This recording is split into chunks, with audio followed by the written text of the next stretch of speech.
தலையை தாத்தி ஜெபம் செய்வோம். நேற்றும் இன்றும் என்றும் மாறாத அன்பின் ஆண்டவரே, இந்த மனமகிழ்ச்சியா இந்த காலை பொழுதுக்காக நன்றி எடுக்கிறோம் சாமி. இந்த நவம்பர் மாதத்தில் 2வது ஞாயிற்றுக்கிழமையிலே ஒருமனப்பட்டவர்களாக குறிப்பாக நீண்ட இடைவெளிக்கு பின்பு இந்த திருவிருந்து ஆராய்ச்சியை நாங்கள் பங்கு பெற கர்த்தர்களை அழைத்து வந்து தயவுக்காக நன்றி எடுக்கிறோம். உங்களுடைய உடலையும் உதவியும் பெற்றுக்கொள்ளாத நாங்கள் கடந்த 8 மாதங்களாக எவ்வளவு துன்பப்பட்டவர்கள் எந்தவராக இருக்கிறேன் சாமி. இந்த நாளிலே ஆண்டவர் கண் திறந்து இந்த வாய்ப்பை எங்களுக்கு தந்தமைக்காக நன்றி எடுக்கிறோம். இதிலே எங்களை முழுமையாக ஒன்று ஒப்புக் கொடுக்க தெரிவித்தாலும் வந்திருக்கிற எங்களையும் தடைப்பட்ட மக்களையும் ஆசீர்வதியும், அன்பு பிள்ளைகளை ஆசீர்வதியும். எல்லாத்துக்கும் மேலாக இந்த நாளிலே நாங்கள் வாசிக்கிற ஜெபங்கள் ஏறெடுக்கும் பிரார்த்தனைகள் மூலமாக எங்களோடு பேச வேண்டும் என்று வேண்டிக் கொள்கிறோம். ஞானி பாய்ந்த கர்த்தருடைய செய்தி எல்லாருக்கும் சென்றடையத்தக்கதாக கிருபை செய்வீராக. இயேசுவின் தாழ்பணிந்து மன்றாடுகிறோம் தந்தையே, ஆமென். நம்முடைய காலை வழிபாட்டுக்காரமாக நம் அனைவரும் எழுந்திருப்போம். முதலாவது பாடல் இசை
நாம் நீண்டவண்ணமாகவே தென்னிந்திய திருச்சபையின் இறைவழிபாட்டின் நூலிலுள்ள திருவிருந்து ஆராதனை நாம் அனுசரிப்போமாக. எல்லா இருதயங்களையும் எல்லா விருப்பங்களையும் எல்லா ரகசியங்களும் வரைந்திருக்கிற சரவணவிட கடவுளே, நாங்கள் தேவரிடத்தில் பரிபூர்ணமாய் அன்பு கூறவும் உமது பரிசுத்த நாமத்தை உத்தமமாய் மேன்மைப்படுத்தவும் உமது பரிசுத்த ஆவியின் ஏவுதலால் எங்கள் இருதயத்தின் சிந்தனைகளை சுத்தம் பண்ணியிருந்த வேண்டும் என்று எங்கள் கர்த்தராகிய இயேசு கிறிஸ்துவின் மூலமாய் வேண்டிக் கொள்கிறோம். ஆமென். இணைந்து சொல்லுவோம். முன்னிற்கு தேவனுக்கு மகிமையும்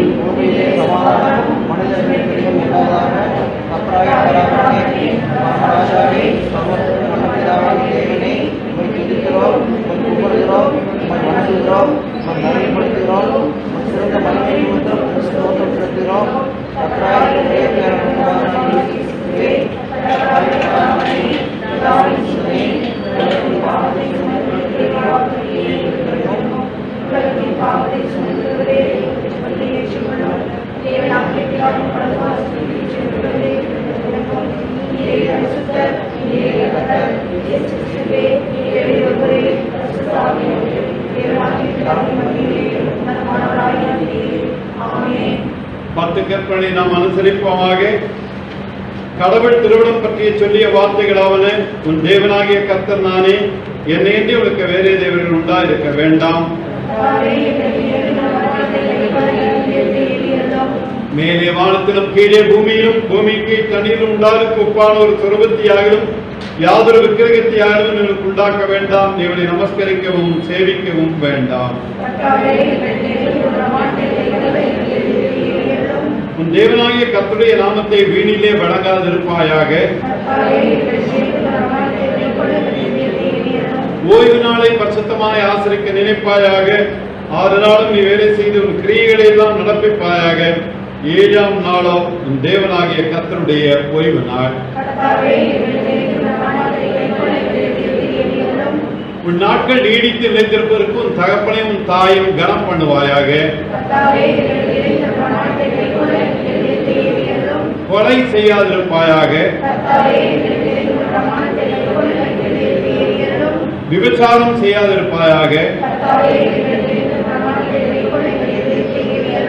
களவு செய்யாதிருப்பாயாக. பொய் சாட்சி சொல்லாதிருப்பாயாக. இச்சையாதிருப்பாயாக.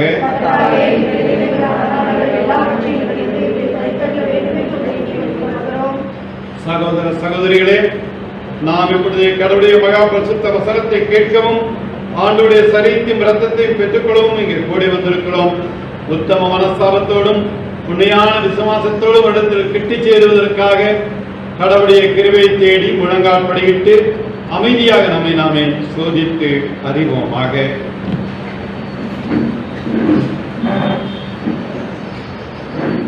நம் பாவங்கள் நிமித்த முழுமையத்தோட உண்மையாய் மனஸ்தாபப்பட்டு பிறரிடத்தில் அன்பும் சிநேகமாய் இருந்து இனி கடவுளுடைய கற்பனை கை கொண்டு புதிதாக்கப்பட்டவர்களாய் அவருடைய பரிசுத்த மார்க்கத்தை நடப்போம் என்று தீர்மானித்திருக்கிற நாம் நமது ஆண்டவர் இயேசு கிறிஸ்துவின் மூலமாய் சர்வவல்லமையுள்ள கடவுளோடு ஒப்புரவாகும்படி மறுபடியும் நம் பாவங்களை மனத்தாழ்மையாக ஒன்றிணைந்து அறிக்கை செய்வோமாக. பரமபிதாவே, உமக்கு விரோதமாகவும்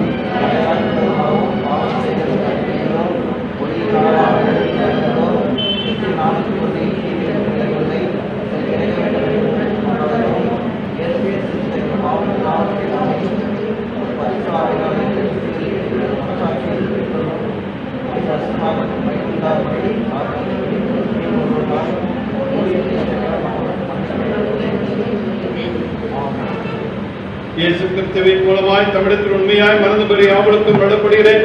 கிருபை நிறைந்த அருள் வாக்கை கேளுங்கள். வருத்தப்பட்டு பாரம் சுமக்கிறவர்களே, நீங்கள் எல்லாரும் இடத்தில் வாருங்கள், நான் உங்களுக்கு இளைப்பாறுதல் தருவேன் என்றார் இயேசு. தேவன் தம்முடைய ஒரே பேரான குமாரனை விசுவாசிக்கிறவனோ அவன் கெட்டு போகாமல் நித்திய ஜீவனை அடையும்படிக்கவரை தந்தருடைய இவ்வளவாய் உலகத்தில் அன்பு கூர்ந்தார். பாவிகளை இரட்சிக்க கிறிஸ்து இயேசு உலகத்தில் வந்தார் என்கிற வார்த்தை உண்மையும் எல்லா அங்கீகரிப்புக்கும் பாத்திரமானது. ஒருவன் பாவம் செய்வானால் நீதிபதியாக இருக்கிற இயேசு கிறிஸ்து நமக்காக பிதாவிடத்தில் பரிந்து பேசுகிறவராக இருக்கிறார். நம்முடைய பாவங்களை நிவர்த்தி செய்கிற கிருபாதார பலி அவரே. நம்முடைய பரமபிதாவாகிய சரவணமிட கடவுள் உத்தம மனஸ்தாபத்தோடும் உண்மையான விசுவாசத்தோடும் தமிழகத்திற்கு மனம் திரும்பி தங்கள் சகோதர சகோதரிகள் குற்றங்களை மன்னிக்கிற யாவருக்கும் பாவ மன்னிப்பு அருளச் செய்வோம் என்று முத்திரக்கமாய் வாக்குத்தத்தம் செய்திருக்கிறார். அவர் நம்முடைய ஆண்டவரே இயேசு கிறிஸ்துவின் நிமித்தம் நமக்கு இறங்கி நம் பாவங்களை மன்னித்து அவைகளிலிருந்து நம்மை விடுதலையாக்கி சகல நன்மைகளை நம்மை உறுதிப்படுத்தி நிலை நிறுத்தி நம்மை நித்திய ஜீவக்கரையில் சேர்ப்பாராக. கர்த்தர் உங்களோடு இருப்பாராக. சபையார் அமர்ந்தவனமாக இருப்போம். அப்பொழுது முதலாம் பகுதி வாசிக்கிறேன்.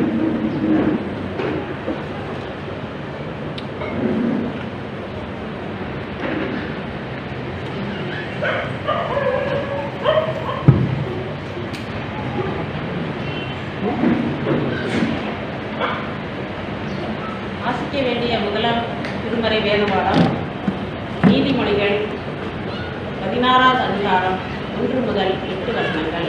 நீதிமொழிகள் 16 1 முதல் 8 வசனங்கள். மனதின் யோசனைகள் மனுஷனுடையது, நாவின் பிரதியுத்தரம் கர்த்தரால் வரும். மனுஷனுடைய வழிகள் எல்லாம் அவன் பார்வைக்கு சுத்தமானவைகள், கர்த்தரோ ஆவிகளை உறுதி பார்க்கிறார். உன் செய்திகளை கர்த்தருக்கு ஒப்புவி, அப்பொழுது உன் யோசனைகள் உறுதிப்படும். கர்த்தர் சகலத்தையும் தமக்கென்று படைத்தார், தீங்கு நாளுக்காக துன்மார்களையும் உண்டாக்கினார். மனமேட்டிமையுள்ள எவனும் கர்த்தருக்கு அருவருப்பானவன். கையோடே கைகோர்த்தாலும் அவன் தண்டனைக்கு தப்பான். கிருபையினாலும் சத்தியத்தினாலும் பாவம் நிவர்த்தியாகும். கர்த்தருக்கு பயப்படுகிறதுனால் மனுஷர் தீமையை விட்டு விலகுவார்கள். ஒருவனுடைய வழிகள் கர்த்தருக்கு பிரியமாய் இருந்தால் அவனுடைய சத்துருக்களும் அவனுடைய சமாதானமாகும்படி செய்வார். அநியாயமாய் வந்த அதிக வருமானத்திலும் நியாயமாய் வந்த கொஞ்ச வருமானமே உத்தமம். வாசிக்க வேண்டிய முதலாம் திருமறை பாடம் வாசித்தாயிட்டு தேவனை உமக்கே ஸ்தோத்திரம் உண்டாவதாக. தொடர்ந்து இரண்டாம் திருமறை பகுதி வாசிக்க.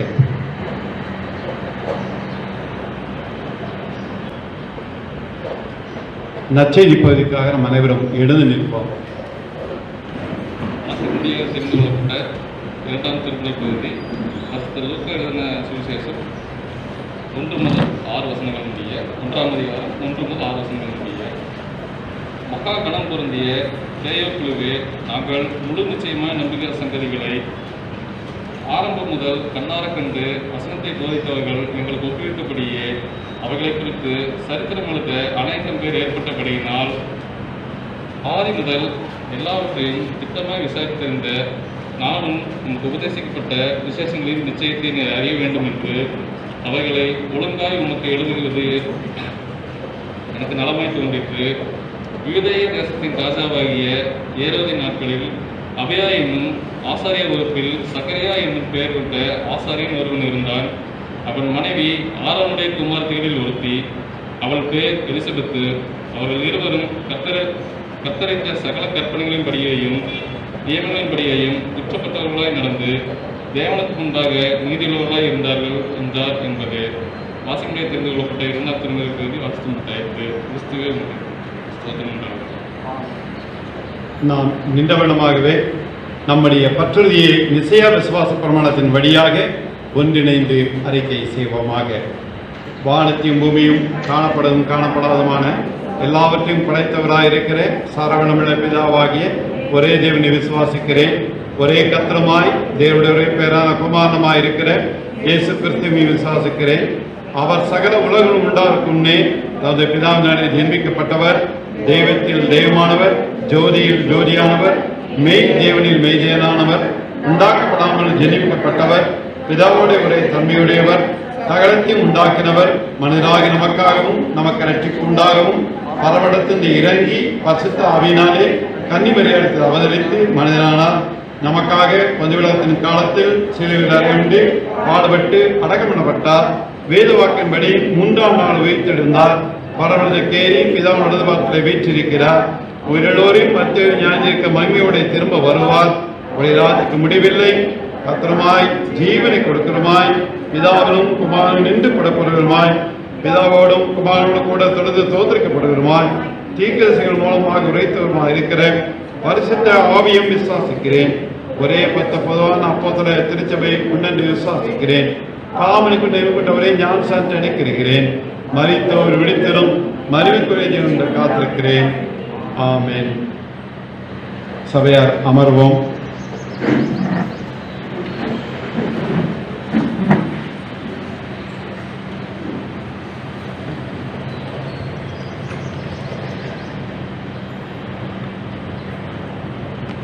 நாம் ஆண்டவரை நோக்கி ஜெபிப்போம். இரக்கங்களில் ஐஸ்வர்யாமின் ஆண்டவரே, இந்த மனமகிழ்ச்சியான அந்த கால வேளைக்காக நன்றி எடுக்கிறோம் சுவாமி. எத்தனையோ பேருக்கு கிடைக்காத சிலாக்கிய வாக்கியங்களை ஒன்றுமில்லாத அப்பரும் குப்பையுமாக எங்களுக்கு தந்த தயவுக்காக நன்றி எடுக்கிறோம். வந்திருக்கிற ஒவ்வொரு ஆன்மாவையும் ஆசீர்வதியும். இந்த உம்முடைய ஜீவ வார்த்தைகள் உங்கள் உள்ளத்திலே ஊடுருவிப்பாய உதவி புரியும். இயேசுவின் தாழ்ப்படைந்து மன்றாடுகிறோம் தந்தையே, ஆம். அன்பான திருச்சி மக்கள் யாவருக்கும் ஆண்டவராகிய இயேசு கிறிஸ்துவின் இனிய பெயரிலே காலை வாழ்த்துக்களை உங்களோடு தெரிவித்துக் கொள்வதில் மகிழ்ச்சி அடைகிறேன். தேவன் உங்களை ஆசீர்வதிப்பாராக. இந்த நாளிலே உங்களோடு பேச தெரிந்து கொள்ளப்பட்ட தலைப்பு என்னவென்றால், தேவனுக்கு முன், பிஃபோர் காட், அது இன் ஃப்ரண்ட் ஆஃப் காட் என்று சொல்வார்கள். ஆண்டவருக்கு முன்பாக நீங்களும் நானும் நிற்கிறோம் என்ற தலைப்பின் அடிப்படையிலே இன்று நாள் ஆண்டவருடைய வார்த்தை என்ன உங்களுக்கும் எனக்கும் சொல்ல போகிறது என்பதை நாம் கூர்ந்து கவனிக்க போகிறோம்.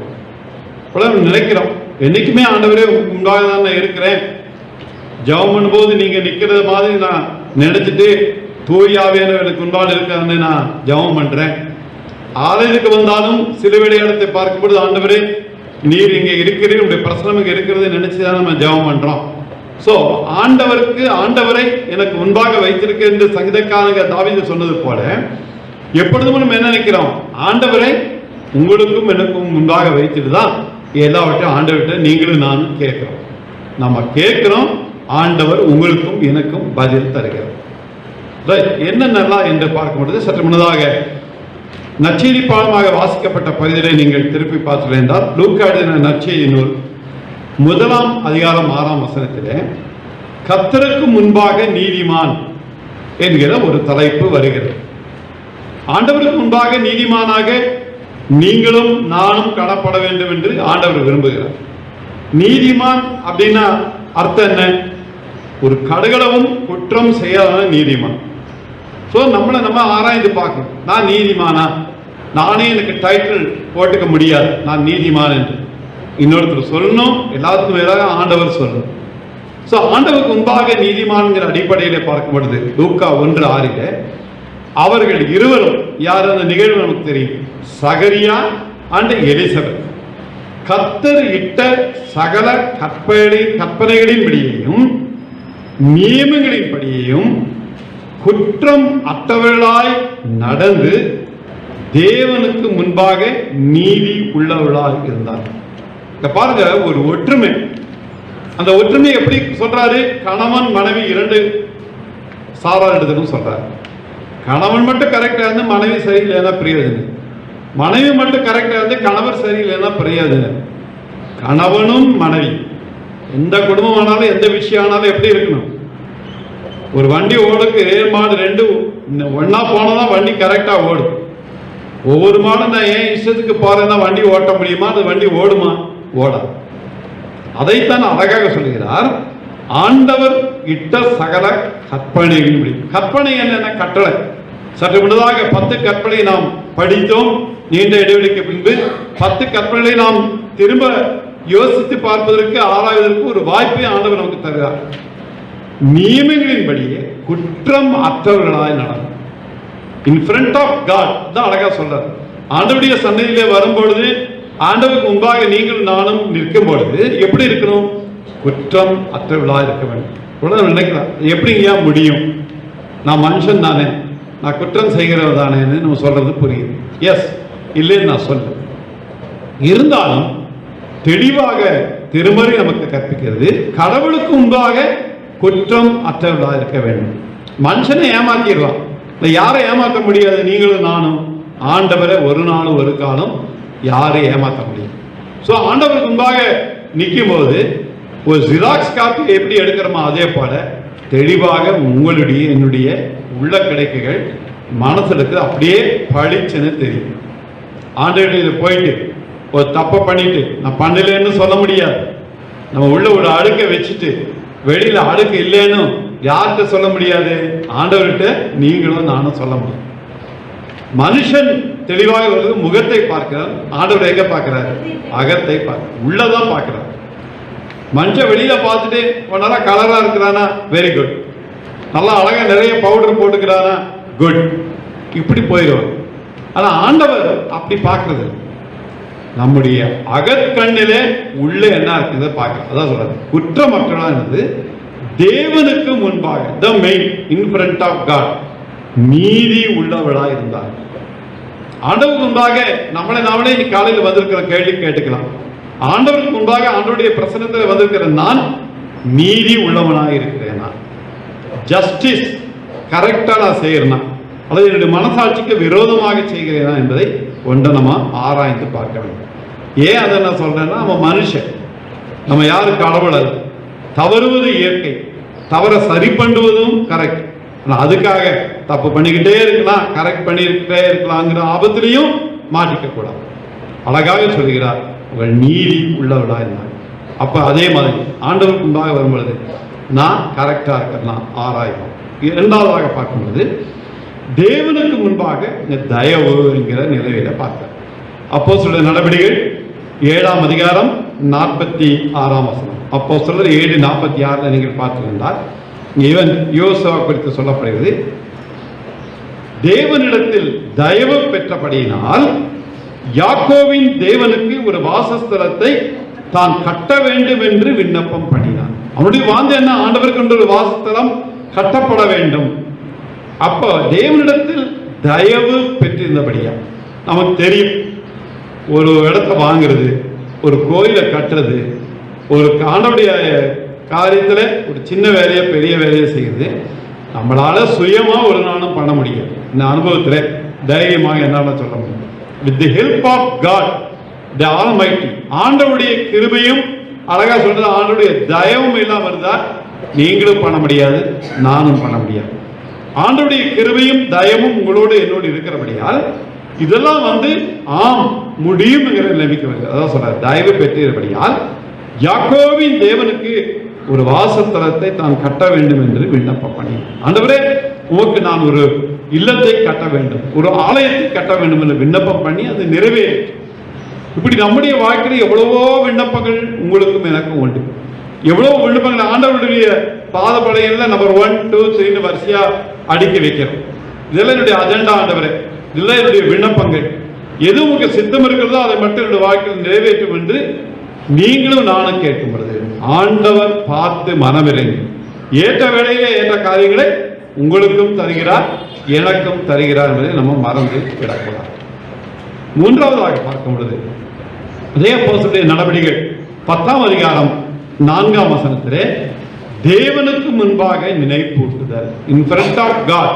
அங்க ஒரு மெமரி நினைப்பூட்டுதல். எப்படி என்றால் அவனை அங்க கொர்நேலியும் உற்று பார்த்து பயந்து ஆண்டவரே என்ன என்றார். அப்பொழுது தேவன் உன் ஜெபங்களும் உன் தருமங்களும் தேவனுக்கு நினைப்பூட்டுதலாக அவர் சன்னதியில் வந்தேற்றிற்று. கொர்நேலி கடவுளுக்கு பயந்த ஒரு மனிதன். அதனால அவன் உற்று பார்த்து பயந்து ஆண்டவரே என்ன என்றான்.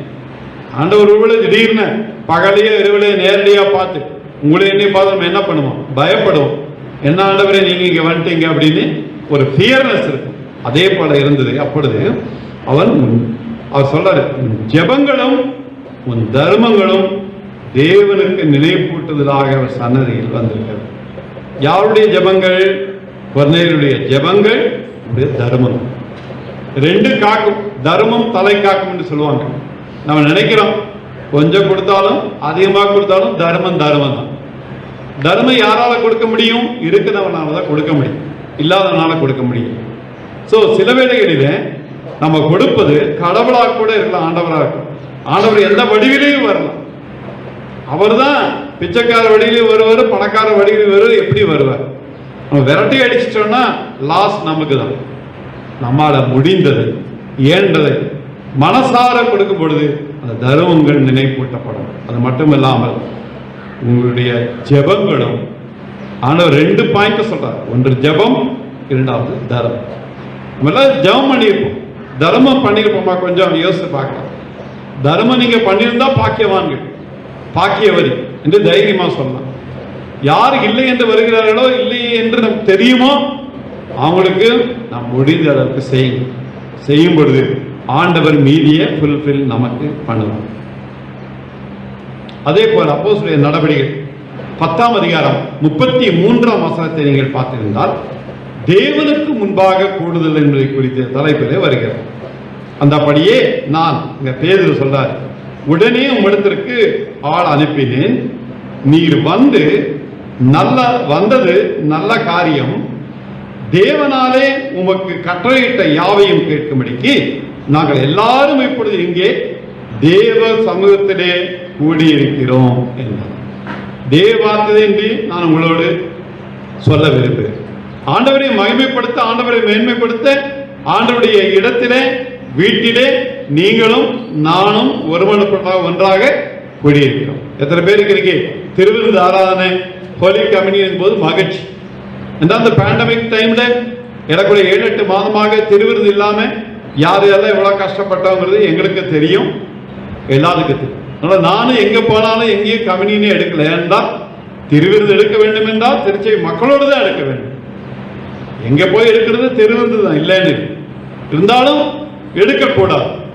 ஒரே உறுதிப்பார், திருவிருந்தை இன்று எடுக்க ஆண்டவர் நமக்கு ஒரு சித்தம் கொண்டிருக்கிறார் என்றால் கடவுளால் கொடுக்கப்பட்ட ஒரு அருட்படை. அழகாக சொல்கிறார், நீர் வந்தது நல்ல காரியம், அதன் அளவுக்கு கட்டளையிட்ட யாவையும் கேட்கும்படிக்கு நாங்கள் இப்பொழுது தேவ சமூகத்திலே கூடியிருக்கோம். தேவ சமூகத்திலே கூடுவதனுடைய நோக்கம் என்ன? ஒன்று, தேவனை மகிமைப்படுத்துதல்.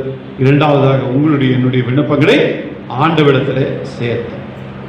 அடுத்ததாக 5வது குறிப்பாக கலாத்தியருக்கு எழுதின நிருபம் 1ஆம் அதிகாரம் 20ஆம் வசனம். கலாத்தியர் 1:20 தேவனுக்கு முன்பாக நிச்சயம் என்கிற தலைப்பில் பார்க்கலாம். இங்க பவுலடியார் சொல்றாரு, உங்களுக்கு எழுதுகிற இவைகள் பொய் அல்லவென்று தேவனுக்கு முன்பாக நிச்சயமாக சொல்லுகிறேன். சில டைம்ல சிலர் சொல்லுவாங்க எழுதுதெல்லாம் பொய்ங்க. இவர் சொல்றாரு, பொய்யல்ல, நான் மெய்தா எழுதுறேன். உங்களுக்கு எழுதுகிற இவைகள் ஒவ்வொரு வசனமும் ஒவ்வொரு வார்த்தையும் பொய் அல்லவென்று தேவனுக்கு முன்பாக நிச்சயமாக சொல்லுகிறேன். சில பேர் நம்ம சொல்றதில்ல, கடவுளுக்கு முன்பாக சொல்கிறோம், தேவனுக்கு முன்பாக சொல்லுகிறோம் என்று சொல்கிறதா பவுலடியார் மிக தெளிவாக சொல்லுகிறார். நான் சொல்லுகிற ஒவ்வொரு வார்த்தையும் பொய் அல்ல. பொய் அல்லானே நமக்கு நன்றாக தெரிவது என்ன? மெய்தான், உண்மைதான். அவர் பொய் சொல்லவில்லை, உண்மையை சொல்லி இருக்கிறார். அப்ப அது எங்கதான் சொல்றாரு? அழகா சொல்ற, தேவனுக்கு முன்பாக சொல்லுகிறார். இப்போ கடவுளுக்கு முன்பாக ஒரு வேலையை நீங்களும் நானும் செய்யும்போது பொய் பேசுவோம்? நிச்சயமா பேச மாட்டோம். அப்படி பேசினா யாருக்கு தெரியும்? ஆண்டவருக்கு தெரியும். மெய் பேசி மாற்றுறதுனால தப்பில்லை, பொய் பேசி மாற்றுறதுனால தான் அசிங்கம். அதனால ஆண்டவருடைய பிள்ளைகளாக நீங்களும் நானும் எப்பொழுதும் மெய்யை பேசுவோம். அடுத்த 6வது குறிப்பாக 1 தீமோத்தேயுவின் நூல் 5ஆம் அதிகாரம் 4ஆம் வசனம். இங்கு தேவனுக்கு முன்பாக பிரியமாய் இருப்பது எப்படி என்பதை சொல்லுகிறார். 1 தீமோத்தேயு 5:4 விதவையானவர்களுக்கு பிள்ளைகளாவது பேரன் பேத்திகளாவது இருந்தால் இவர்கள் முதலாவது தங்கள் சொந்த குடும்பத்தை தேவ பக்தியாய் விசாரித்து பெற்றோர் செய்த நன்மைகளுக்கு பதில் நன்மைகளை செய்ய கற்றுக்கொள்ள கடவர்கள். அது நன்மையும் தேவனுக்கு முன்பாக பிரியமாய் இருக்கிறது. ஒரு செக்ரிகேட் பண்றார். ஒரு குடும்பத்தில் ஒரு கணவன் இல்லை என்றால் வேதனைப்படுறவங்களுக்கு அது தெரியும். வாயில சொல்வது சுலபம், ஈஸி. ஆனால் பிராக்டிக்கலா வரும்போது கஷ்டம். ஆனால் ஆண்டவர் கைவிட்டார் என்று கைவிட்டு விட்டார்னு ஒரு நாளும் ஒரு காலம் யாரும் சொல்ல முடியாது. ஆண்டவர் தான் இந்த குடும்பத்தை வழிநடத்துகிறார். அதனால சொல்ற, அவங்க பிள்ளைங்க, உங்க சந்ததி காப்பாற்றப்படும், ஆண்டவர் வழிநடத்துவார். அதை சொல்லிவிட்டு அது நன்மையும் தேவனுக்கு முன்பாக பிரியமாய் இருக்கிறது. ஒன்று குட்னஸ், இன்னொன்று பிரியம். ஆண்டவருடைய சந்தையிலே வந்திருக்கிறது. நாம் ஒவ்வொருவரும் ஒரு குடும்பமாக, 2 குடும்பமாக அல்ல. Search is a one family. அடிக்கடி சொல்றது தெரியும். நான் வேற நீங்க வேற நினைத்தா அது தப்பு. நீங்களும் நானும் ஒன்று நினைச்சா அது ஆசீர்வாதம். இப்படி நாங்கள் ஒரு திருச்சபையாக இருக்கிறோம். இயேசு ரட்சகர் ஆலயம் என்பது ஒரு ஃபேமிலி, ஒரு குடும்பமாக இருக்கிறோம் என்ற உறுதிப்பாட்டில் நாம் இருந்தோம் என்றால் எல்லாமே ஆண்டவர் நமக்கு தருவார். 7வது குறிப்பாக பார்க்கும் பொழுது 1 தீமோத்தேயுவின் நூல் 5ஆம் அதிகாரம் 21ஆம் வசனத்திலே தேவனுக்கு முன்பாக ஒரு கட்டளையை பார்க்கிறோம். 1 தீமோத்தேயு 5ஆம் அதிகாரம் 21ஆம் வசனம். நீ பச்சை பாதத்தோட ஒன்றும் செய்யாமலும் விசாரிக்கும் முன்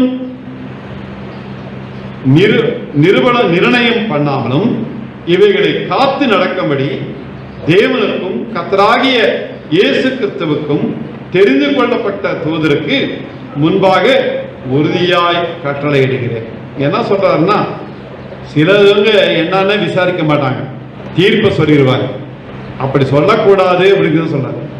தேவனுக்கு உண்டாக ஒன்றை நாம் சொல்ல வேண்டும் என்றால், 2 பேர் நியாயம் விசாரிக்கிறதுக்கு உங்களுடைய என்னையும் நாடி வரும்போது என்றால் 2 பேரும் என்னான்னு கேட்டுட்டு தான் சொல்லணும்.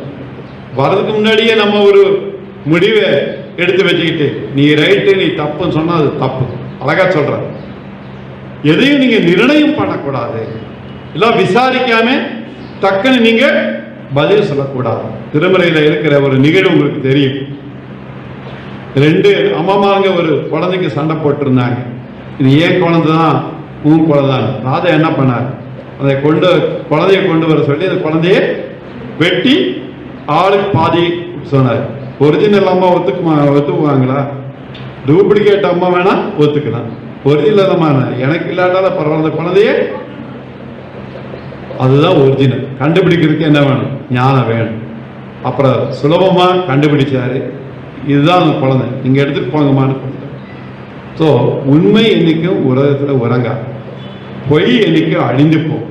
அழகாக சொல்கிறார், பட்சபாதத்தோட ஒன்றும் செய்யாமல். இது நல்லா மனசுல வச்சுக்கோங்க. குடும்பத்தானாலும் சரி, உறவின் மக்களானாலும் சரி, திருச்சபையானாலும் சரி, யாரானாலும் சரி, ஒரு கண்ணுக்கு வெண்ணெய் ஒரு கண்ணுக்கு சுண்ணாம்பு பூசினா தப்புல முடியும். எல்லாத்துக்கும் 2 கண் இருக்கு. நம்ம 2000 கண்கள் பார்க்கிறார்களோ ஒன்று மறந்து விடக்கூடாது. எல்லாவற்றுக்கும் மேலாக ஆண்டவருடைய கண்கள் உங்களையும் என்னையும் பார்க்கிறார்கள். நம்ம ஒரு காலம் ஒரு நாளும் மறந்துடக்கூடாது. எல்லாத்தையும் வாட்ச் பண்றார். யாருக்கு தப்பித்தாலும் ஆண்டவருக்கு தப்பிக்க முடியும். அதனால சொல்றாரு, பட்சபாதத்தோட ஒன்றும் ஒரு விஷயத்துல கூட ஒருத்தரை தூக்கி வச்சு ஒருத்தரை தட்டிட்டோம்னா அந்த பாவ பழி நமக்கு வரும். அது வேண்டாம். அது குடும்பத்தில் ஆனாலும் சரி, உறவினில் ஆனாலும் சரி, திருச்சபையானாலும் சரி, நீங்க ஃபைட் ஃபார் த ரைட் என்று சொல்லுங்க. உள்ளதை உள்ளதென்றும் இல்லதை இல்லதென்றும் சொல்லுங்கள் என்று திருமறை உங்களுக்கும் எனக்கும் கற்பித்திருக்கிறது. ஆம் என்றும் இல்லை என்று சொல்லுங்க. If you say yes yes, ஆமன்னா அது நிக்க பழகும், தெரியும். பதில் சொல்றதுக்கு முன்னாடி ஏன் நம்ம ஆம் சொல்றோம், இல்லை அப்படின்னா கடைசி வரைக்கும் இல்லைன்னு சொல்லணும். ஏன் இல்லைன்னு சொல்றதுக்கு முன்னாடி நம்ம முடிவு பண்ணிக்கணும். இல்லை என்றால் கடைசி வரைக்கும் இல்லைன்னு நம்ம ஒற்ற காலையில் நிக்க தெரிஞ்சுக்கணும். ஏனென்றால் ஆண்டவருடைய பிள்ளைகளாக நீங்களும் நானும் ஆம் என்றும் இல்லை என்றும் சொல்வதற்கல்ல, நிர்ணயம் பண்ணாமல், அழகா சொல்ற, பட்சபாதத்தோட ஒன்றும் செய்யாமல், விசாரிக்கும் முன் நிர்ணயம் பண்ணாமலும் இவைகளை காத்து நடக்கும்படி தேவனுக்கும் கர்த்தராக இயேசு கிறிஸ்துவுக்கும் தெரிந்து கொள்ளப்பட்ட தூதருக்கு முன்பாக உறுதியாக கட்டளையிடுகிறேன். தேவனுக்கு முன்பாக இருக்கிற கட்டளை, இன் ஃப்ரண்ட் ஆஃப் காட். ஆண்டவருக்கு முன்பாக கொடுக்கிற இந்த 10 கட்டளைகளை நாம் இந்த திருந்த நாட்களே ஏன் திருப்பி திருப்பி வாசிக்கிறோம்? நான் கரெக்டா இருக்கிறேனா இல்லையா, இவ்வளவு தப்பா இருந்த ஆண்டவரே என்னை மன்னிங்க, இன்னும் நான் கரெக்ட் பண்ணிக்கிறேன். ஒரு வாய்ப்பு, ஆண்டவர் கொடுக்கிற வாய்ப்புகள் என்னைக்கும் மாறாது. தேவன் தாம் இந்த வசனங்களை ஆசீர்வதிப்பாராக. ஜெபம் செய்வோம். அன்பின் ஆண்டவரே, இந்த காலைப்படி நினைத்து இந்த ஆழமான வசனங்களுக்கு நன்றி எடுக்கிறோம். கர்த்தருக்கு முன்பாக இந்த தலைப்பிலே 7 வசனங்களின் அடிப்படையே 7 காரியங்களை நாங்கள் கூர்ந்து கவனிக்க இந்த கிருபைக்கு நன்றி எடுக்கிறோம். எங்களை ஆசீர்வதியும், பாதுகாரும், பராமரியும். உங்களுக்கு முன்பாக நான் நிற்கிறோம், எங்களை தாழ்த்துகிறோம். நாங்கள் ஒன்றுமில்லை அப்பா, நீர் எல்லாம் உண்டு என்று அறிந்திருக்கிறோம். இயேசுவின் தாய் பணிந்து மன்றாடுகிறோம் தந்தையே.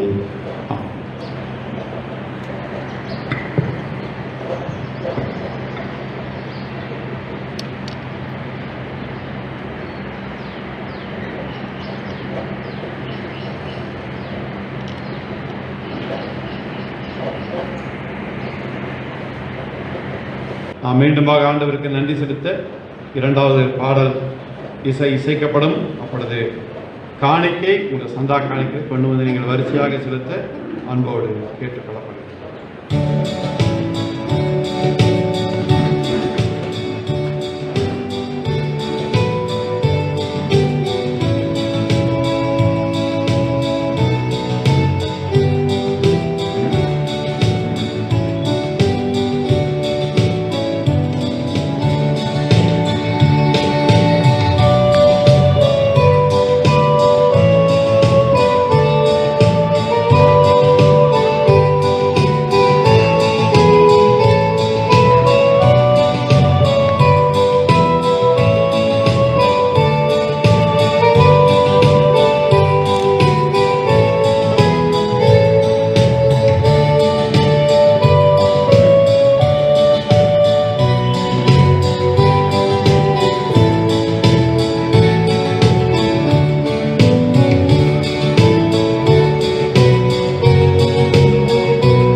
அப்பம் பிட்டல் பகுதிக்கு நாம் கடந்து செல்வோம்.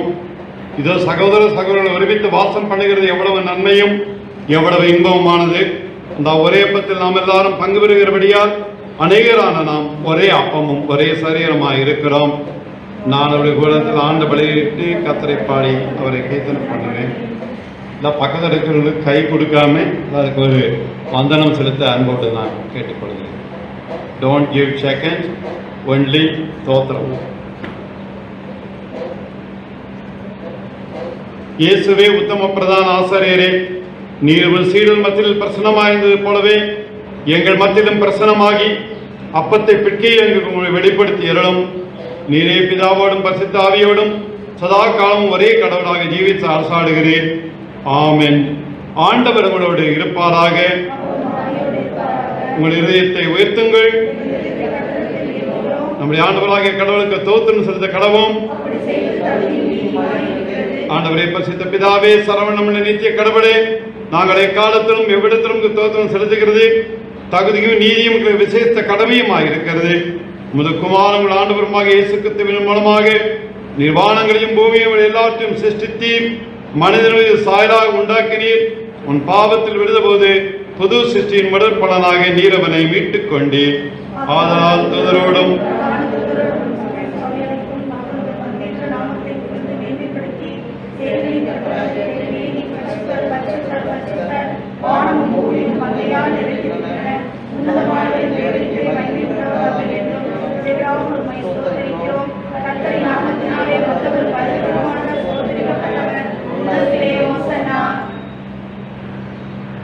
ஆம் பிதாவே, நீர் பரிசுத்த, நீர் ஸ்தோத்திரிக்கப்பட்டவர்.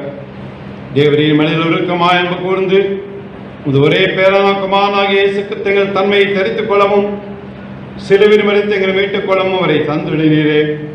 அவர் சிலுவில் ஒரே தினம் தம்மை தாமே ஏகபலியாக ஒப்புக் கொடுத்து சர்வலோகத்தின் பாவங்களை நிவர்த்தி செய்வதற்கு நிறைவும் பூரணமும் போதுமான பலியும் காணிக்கும் பரிகாரத்தையும் செலுத்துவது அல்லாமல் தமது அருமையான மரணத்தை என்னென்னைக்கும் நினைப்பூட்டும் ஞாபகத்தை நியமித்து தாம் திரும்ப வருமளவும் நாங்கள் அனுசரித்து வரும்படி தமது பரிசுத்த சுவிசேஷத்தில் கட்டளையிட்டு அருளினாரே. அவர் தாம் காட்டிக் கொடுக்கப்பட்ட அந்த ராத்திரியிலே அப்பத்தை எடுத்து ஸ்தோத்திரம் பண்ணி அதை பிட்டு சீடர்களுக்கு கொடுத்து, நீங்கள் வாங்கி புசியுங்கள், இது உங்களுக்காக கொடுக்கப்படுகிற சரீரம், என்னை நினைவு கூறும்படி செய்யுங்கள் என்றார். அப்படியே போதனை பண்ணின பின்பு அவர் பாத்திரத்தையும் எடுத்து ஸ்தோத்திரம் பண்ணி அவர்களுக்கு கொடுத்து, நீங்கள் எல்லாரும் இதை பானம் பண்ணுங்கள், இது பாவ மன்னிப்பு உண்டாகும்படி உங்களுக்காக மனிதருக்காக சிந்தப்படுகிற புது உடன்படிக்கக்கூடிய என்னுடைய ரத்தம், இதை பானம் பண்ணும்பொழுதுதான் என்னை நினைவு கூறும்படி செய்யுங்கள் என்று திருவிழம் பற்றினார். ஆமென்.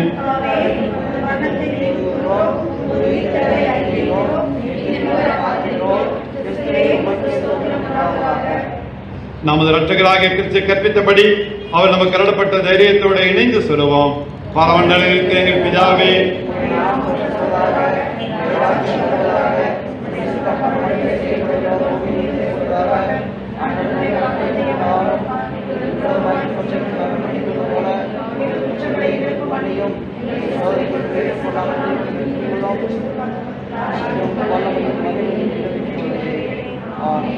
இணைந்து சொல்லுவோம். இரக்கமுள்ள கர்த்தாவே, எங்கள் சுயனை நம்பி நாங்கள் மந்தில் சேர துணியாமல் நேருடைய அளவற்றிற்கு திரும்பி சேருகிறோம். முடிமே சேவைகளும் துணிக்கிறேன் சேர்த்துக் கொள்ள நாங்கள் பாத்திரர் அல்ல, ஆனாலும் ஆண்டவரை புடம் விளக்கம் செய்கிற லட்சமுடைய மாத ஆண்டவராக இருக்கிறேன்.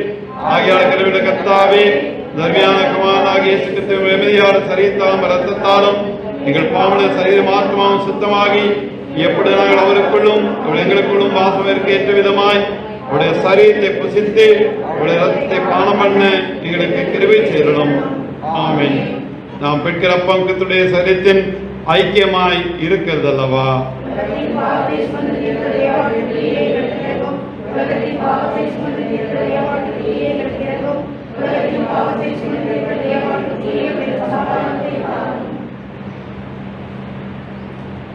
அன்பானவர்களே, உங்களுக்கு ஒரு அறிவிப்பு.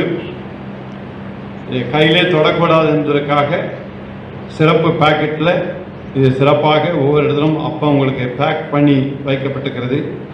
நீங்கள் அதை உங்களது கரங்களில் எடுத்து ஜெபித்து நீங்கள் விட்டு தனித்தனியாக இண்டிவிஜுவல் கப் இங்கே இருக்கிறது. நான் சொன்ன பிறகு நீங்கள் அதை அளந்து விட்டு பக்கத்தில் ஒரு பக்கெட் இருக்குது, அதில் இந்த வேஸ்ட் கவரையும் இன்னொரு பக்கெட்டில் தண்ணி இருக்குது, இந்த கப்பையும் நீங்கள் போட்டுட்டு தயவுசெய்து நீங்கள் வெளியில் போயிடணும். வருகிறவர்கள் ஃப்ரண்ட் கேட் வழியாக உள்ளே வந்துவிட்டு திருவிந்தை பெற்ற பிறகு நீங்கள் வெளியே செல்ல அன்போடு கேட்டுக்கொள்கிறேன். அதற்கு பின்பு அடுத்த சர்வீஸ்க்கு வருவாங்க. மற்றவர்களுக்கு வருவதற்கு நீங்கள் இடையில் இல்லாமல் உதவி செய்ய அன்போடு நான் கேட்டுக்கொள்கிறேன்.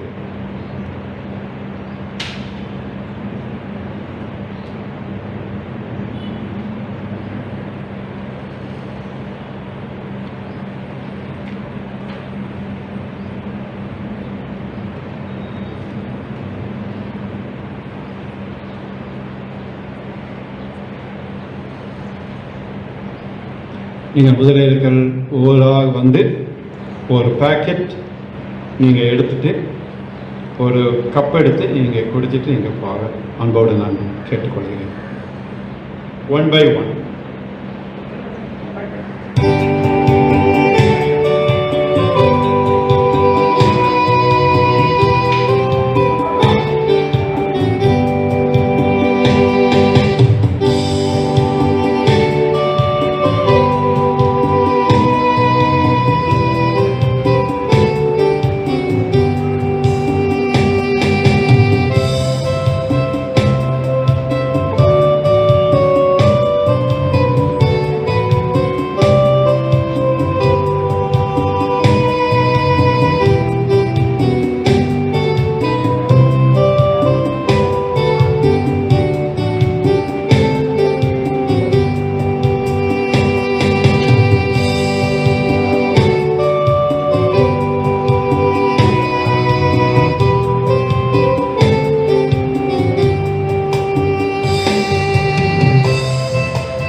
ஜெபம் செய்வோம். அன்பின் ஆண்டவரே, இந்த திருவிருந்தை உடைய திருப்பாத்திருந்து சுவாமி நாங்கள் பெற நீ தந்த கிருபைக்காக நன்றிருக்கிறோம். உங்கள் உடலையும் உதிரத்தையும் தைரியத்தோடு பெற்றுக்கொண்ட நாங்கள் புது பல நடந்தவர்களாக இல்லம் திரும்ப கிருபித்தாரும்.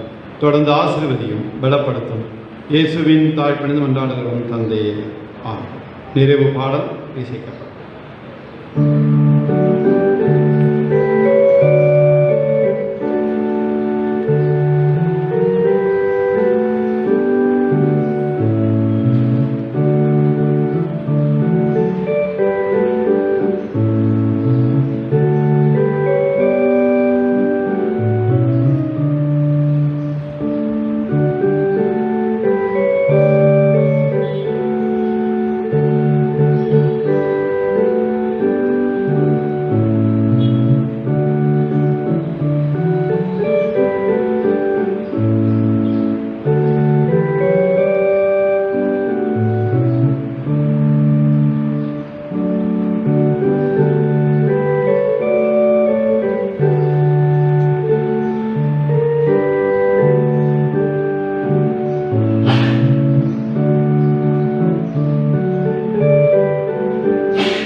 இணைந்து சொல்லுவோம். என் ஆத்துமாவே கர்த்தரை ஸ்தோத்திரி, என் முழு உள்ளமையுடைய பரிசுத்த நாமத்தை ஸ்தோத்திரி.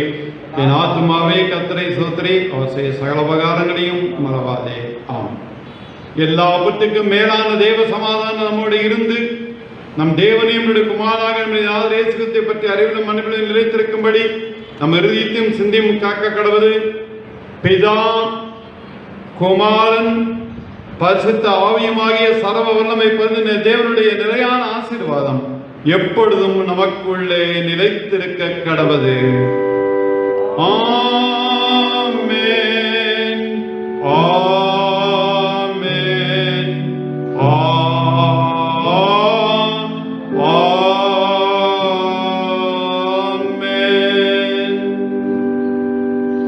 கர்த்தர் உங்களோடு இருப்பாராக. சமாதானத்தோட சில கடவோம். God bless you.